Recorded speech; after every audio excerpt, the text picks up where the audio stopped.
Pokažený harddisk, obnova dát.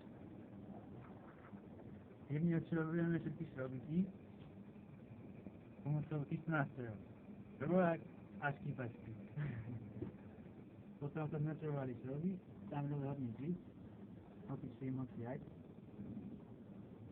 Alebo ho vykopíme, alebo je.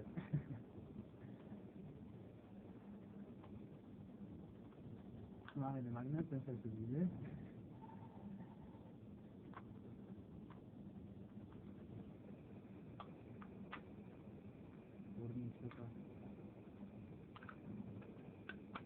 Tam magnet, ktorý ho drží odložená neskôr.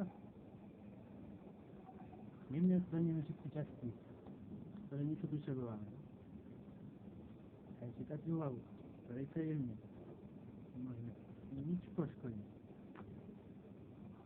Máme tu magnet a harddisk, to sú všetky naše dáta. Pečne čisté platník. Tak, to. Ahojte.